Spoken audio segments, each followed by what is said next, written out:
Okay, so as you can see, I've started to install the first baffle. Water will come in through here, it'll go down through here, and it'll come out through here, go up through a rock filter and over. I want to point out a couple of things. One is I'm only gluing this side right now because you can only glue what's down. So I will turn the whole sump when I glue this part. I'm also using one of my clamps to hold this steady so there's not a tendency to drop, and this is another reason that these are useful. I have a filter sock. It's got a little dust and dirt on it, but one of the things that's important to keep in mind is I measured the whole length of this, and I have started to insert blocks that this will rest on. So let me come around here and I'll show you. So this will sit on these and stay put. And the actual entrance will look something like this. And this distance is enough to disengage this, so this won't actually be glued. But that gives you kind of an idea how this will come together. And this is leftover scrap. This is a piece of material that was that thick that was cut. It's 3/4 inch material, so it's out of the main tank, and it's exactly the size I need. This part doesn't matter, but I needed a 3/4 inch piece of acrylic. So one of the things I advocate is that you should keep all of your scrap because you never know when it's going to come in handy. This is additional scrap that came out of the main tank, and it will form the pieces that go here, and that will allow me to box in this area. It's a little bit slow to box it in. When you're doing a small piece like this and it's not structural, it's not necessary or practical to use the pin method. So you just simply line it up and then allow the adhesive to work in there through capillary action. Give it about 2 hours to dry, and then you can turn it. The cure time on this adhesive is 2 to 3 days. It's 24 to 36 hours. I take that back. So 24 to 36 hour cure time, and but it has a 3 to 4 minute working time. Realistically, you've got about 30 seconds from the time you get it wet to mess with it, and then it's done. So after a couple hours, you've got enough strength that you can move the thing that you're gluing, as long as you're gentle and don't put any stress on it. Okay, so at this point I've done another step that I didn't film, and what I did is I took my router and I trimmed off the edges on the inside, and I also went ahead and trimmed off the edges on the outside of the sides. And by running the router along this part, it forms a nice smooth edge, and I don't have to try and worry about finishing it. That's actually the preferred way to assemble these. I've also taken a sanding block and I've sanded the bottom of the tank to make sure that the corners are perfectly even. At this point, I'd like to point out one of the things that is different between Plexiglass G and Chemcast GP. Chemcast GP uses an inferior paper, and it comes off in pieces like this, which makes it really annoying. And this is one of the reasons I don't like this particular product, is that the paper is inferior. So if you work for this company, well, you know, your paper sucks. The Acima, I think that's who this is. Yeah, Arkema makes Plexiglass G, and the backing paper in Plexiglass G is just a smidgen thicker, and so it comes off very easily, whereas this product tears no matter what you do. And in case you're wondering why I'm removing this, I'm going to glue this in place, and it'll be difficult to get into the tank and do this. And as promised, it's coming apart in 12 pieces, which, you know, if I was fabricating this commercially, the problem with this is that it drives up the cost of production by chewing up additional labor, and it does eventually clean up, but I don't have any of the other that I can pull out at this point. So what I'm going to go ahead and do is I'm going to glue this in, and one of the reasons you do this at this stage and that I haven't glued the bottom in is that I can stretch the sides ever so slightly to get this piece in here where I want it. And once the bottom is glued on, this becomes very, very difficult to do. And it's important that you take a tape measure and check this before you glue it. So this comes out to 24 centimeters or just under 9.5 inches.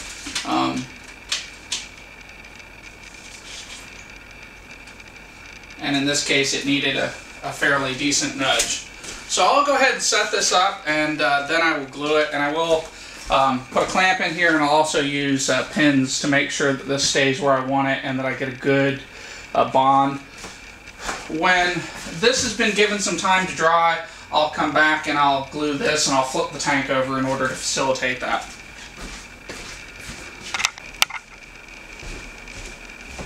Okay, so at this point I have glued the last piece that would help hold my filter sock in place. So, I don't know, you may not be able to see this, but the filter sock will go in here. I'll just turn this a little bit.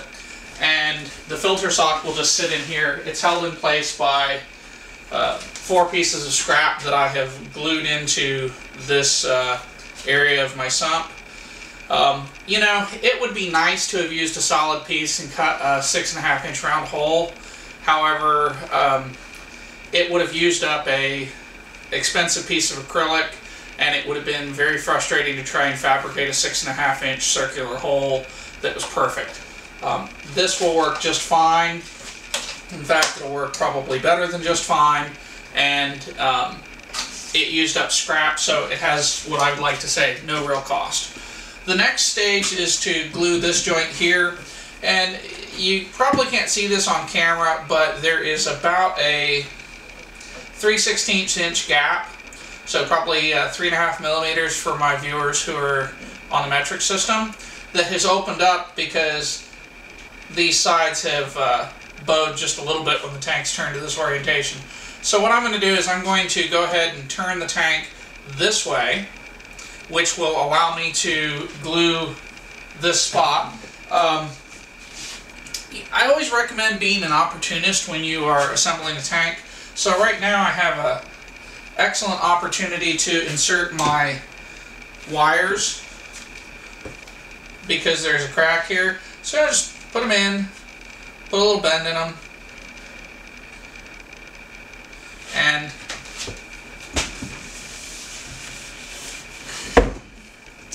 go ahead and turn it.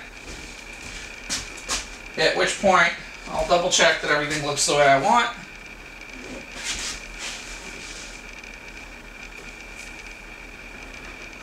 Still a little bit too much space here, so I will have a box of nails here, which will probably give me some weight.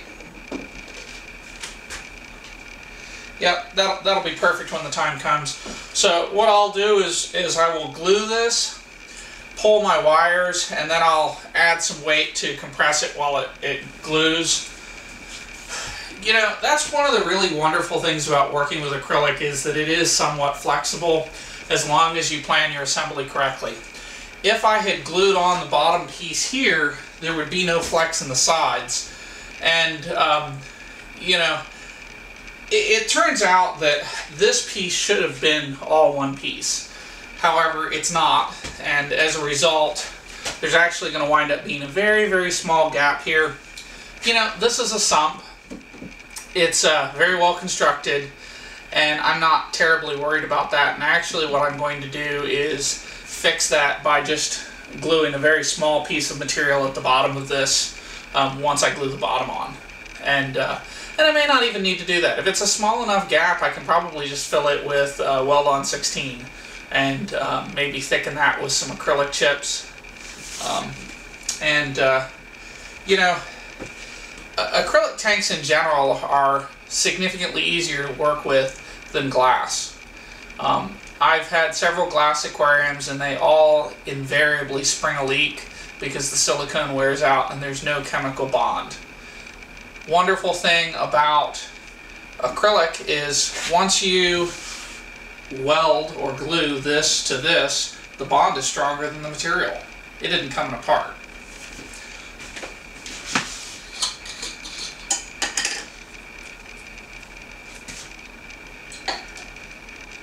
So I'll go ahead and draw a syringe full of material, and then I will very carefully introduce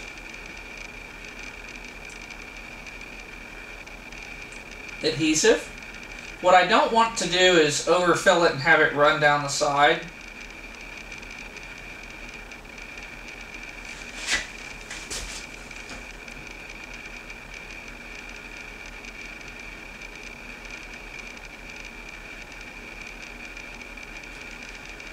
And as you do this, you just simply watch it fill up the space between the two pieces of material. And what actually happens is the solvent in the glue dissolves both sides of the material, and then when it softens them.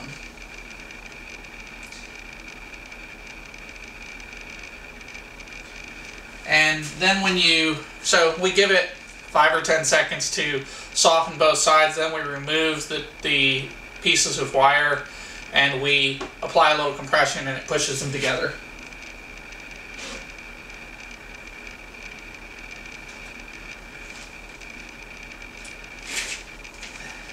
Sometimes you'll find that one piece is harder to remove than the others. It's good to have a small pair of pliers nearby.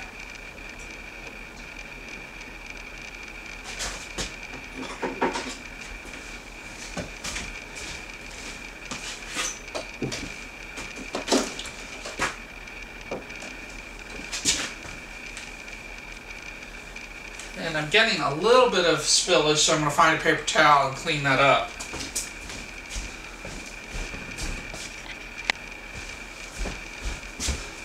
Okay, so I don't want extra adhesive running down the side of my panels. It's not a functional thing, but it is an appearance thing, and I want the tank to be as neat as I can make it. At this point, what I'm doing is I'm inspecting for areas where the adhesive has not penetrated. Sometimes these are called holidays because the glue has taken a holiday from that spot. It will form an air bubble, and worse, it may be the cause of a leak. In this case, it would be an internal leak, but it's still a leak, and there's a quality thing. And I encourage you to do as good of a job as you can and just work through this patiently. The next step at this point is to allow this to cure. Tomorrow night I will glue the bottom of this on. I may or may not use this table. I don't know if this table is going to provide adequate support for gluing the bottom, because I'm actually probably going to have to shim the bottom in order to make sure it touches everywhere and that I've got good contact. And I have another table that I'll probably clear off that's a little bit bigger, and I'll use it instead. And then once that's done, I will come back with a router and square off the edges of the bottom. And then I start drilling holes and gluing PVC in place. I just realized I had left my cap off, and the solvent is made up of several components, and so you always want to keep it sealed. Don't do what I did and leave it open for 5 minutes. It's not the end of the world, but stuff evaporates out, and eventually that'll weaken the strength of the adhesive. Very important, do not keep this for extended periods of times. If you're going to work, like if I was going to work on a tank next week, yes, I could go ahead and use this. But if I was going to wait a month or two, don't do it. This stuff's cheap. It's $15, $16 for a large can of it, and it's you know, it's the most important part of the project. Hi. Okay, this is the final assembly of my acrylic sump. I've decided to go ahead and use the table I've been working with in this series of videos. And what I'm going to do today is I'm going to glue the bottom of the tank to the sides. And in doing so, I'll complete the tank.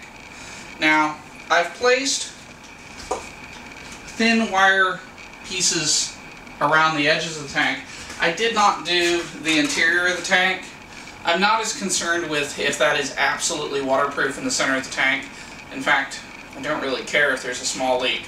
but I do have a solution to that, and that's where I'll actually use just capillary action, and I'll use weld on 16, which is a thicker glue. I've got some minor irregularities in the bottom in a couple spots, so I'm actually going to go ahead and go around the inside edge with the weld on 16. That'll give me a little bit better bond, give me a little more security. I'm confident that the tank will be securely bonded. I just want to make sure it's waterproof at the edges.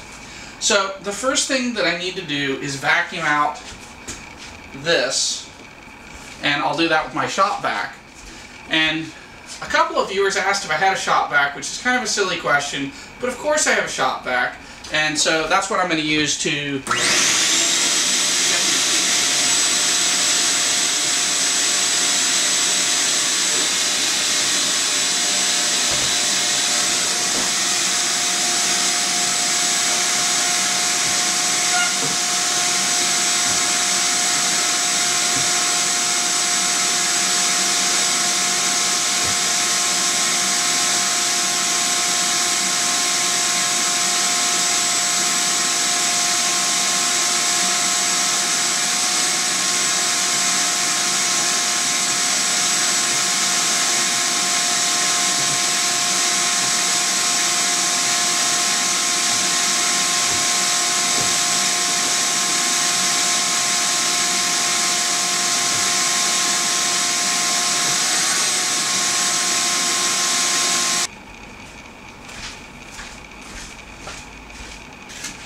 Okay, at this stage I've vacuumed out the majority of the dust and the flakes of acrylic that are inside the tank.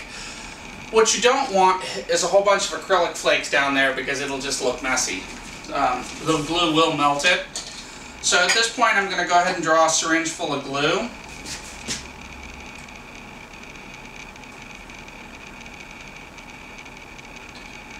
If you are working on a larger tank, such as the one behind me, you really need to have a helper at this stage because it is impossible for one person to dispense the adhesive and then go back and pull the pieces out. You need to allow about 30 seconds. On a small tank like this, it's not that big of a deal. My edges are very, very close, so I'll actually work from inside the tank.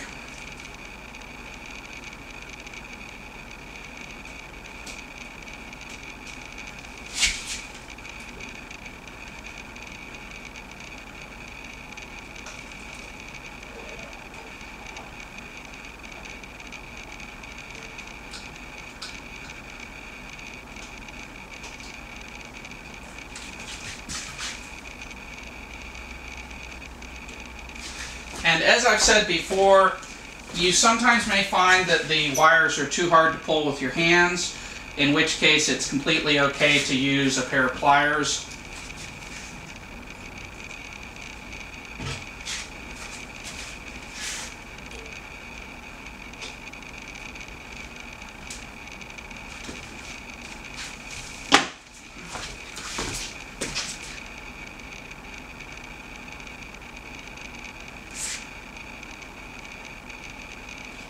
And what you can't see on the camera is that as I dispense the glue, I can see it fill in the space underneath of the acrylic.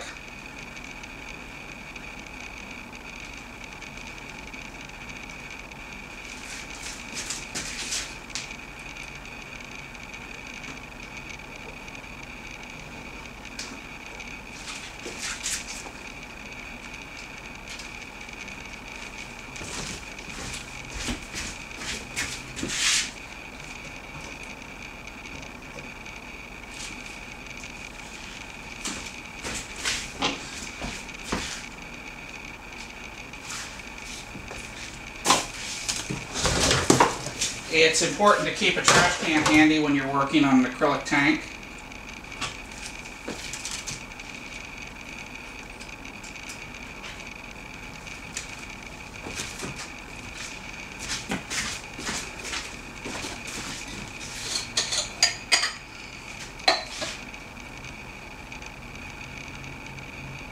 When you draw a syringe of solvent or adhesive, you want to hold it and give it a chance to suck in the adhesive.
Now, in the center here, I don't feel like there's quite enough pressure, so I'm going to go ahead and just insert a screwdriver, and pretty much anything you have laying around is good for this.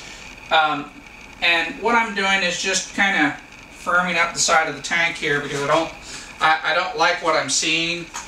In this case, I'm actually going to use a couple little screws and just trying to make sure that the pressure is adequate here on this side. Normally I like to use wooden shims. I find that they do a better job.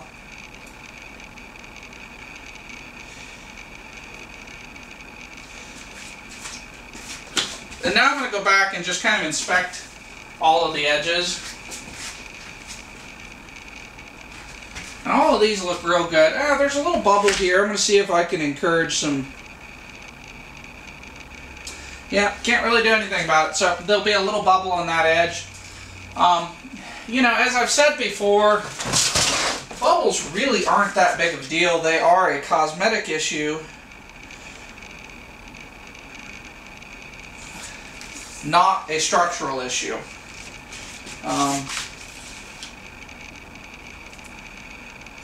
And of course, when I say that, I'm talking about the occasional bubble. Obviously, if you have a joint that is nothing but bubbles, it's probably not going to be very strong. But a joint with a small bubble or a couple of small bubbles, it's really a cosmetic problem.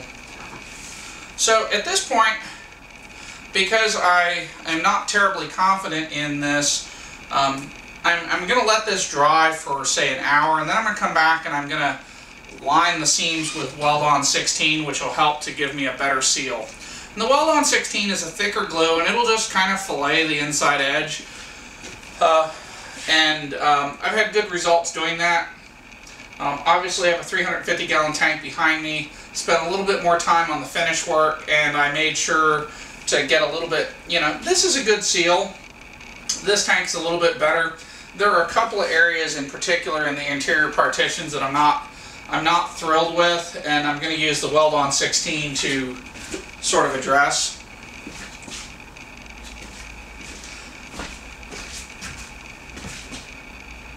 Yeah, see, one spot that I want to get some more glue into, so I'll go ahead and add some glue with a syringe, and luckily this glue will wick right in.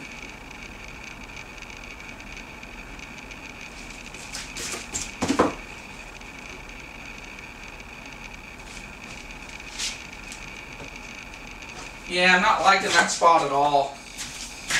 So I may end up gluing a small piece of acrylic in there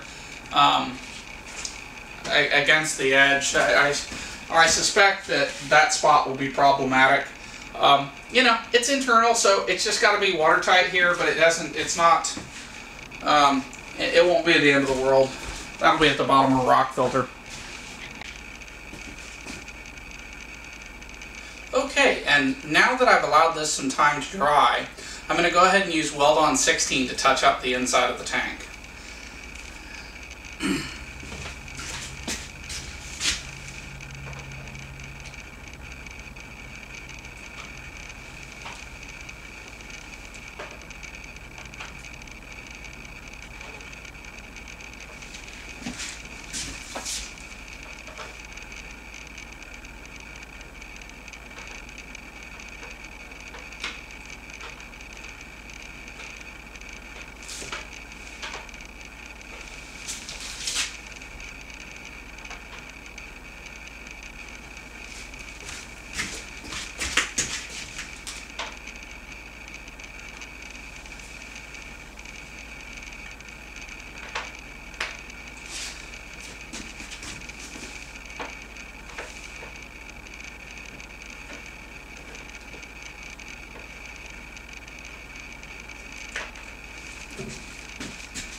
Weld-On 16 is a little bit slower drying and a little bit thicker consistency.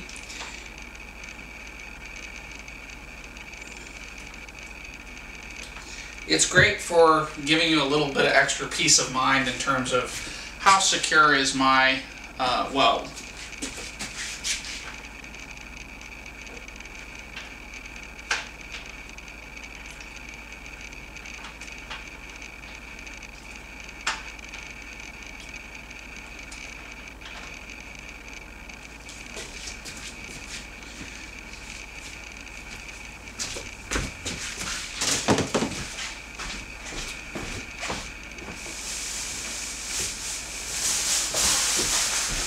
Nice thing about Weld-On 16 is it actually keeps a little bit better than the Weld-On number 3 and Weld-On number 4.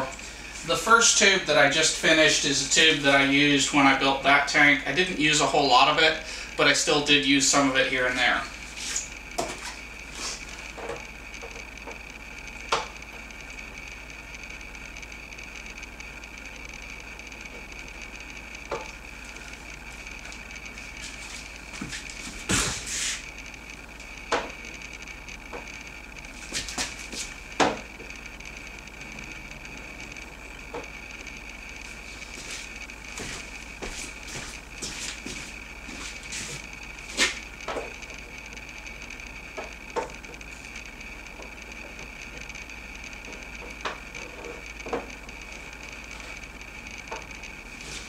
Again, this is not a very expensive product. Now I'll touch up some areas where I think I need a little bit more adhesive.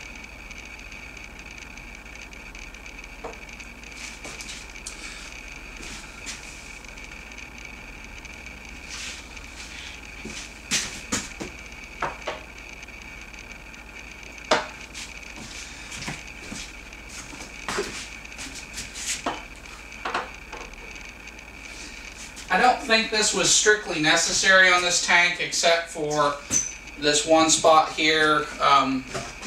The bottom terribly level there. Well, I shouldn't say it's not level. There might be a slight gap underneath that partition, and rather than water testing it and dealing with it and drying it out, I'm just going to go ahead and preemptively add some Weld-On 16 that'll plug any little tiny crack that's under there. Weld-On 16 is not a substitute for quality workmanship. What Weld-On 16 is good for is if you have a little tiny pinhole, it'll get rid of it. So that is the rough assembly of my sump. The next video in this series will talk about how to weld PVC fittings into the acrylic. You use Weld-On 16. If you go on the internet and you research this, you're going to find some different opinions on this. I checked with the manufacturer of the acrylic. I checked with their product support engineers, and I also checked with the product support engineers at Weld-On. And both companies said, yes, you can weld PVC to acrylic using Weld-On 16. You can also use Weld-On 42, which is a two-part adhesive. I've had this tank in service for over 6 months, and I haven't had any problems with it, so I'm going to go ahead and use PVC welded into my acrylic on my sump. I'll talk more about that in detail in my next video, and I'll show you exactly how that is done. Thanks for watching my videos, and I hope you've enjoyed watching. Thanks for watching my videos, and I hope you've enjoyed watching them as much as I've enjoyed making them. Have a great night.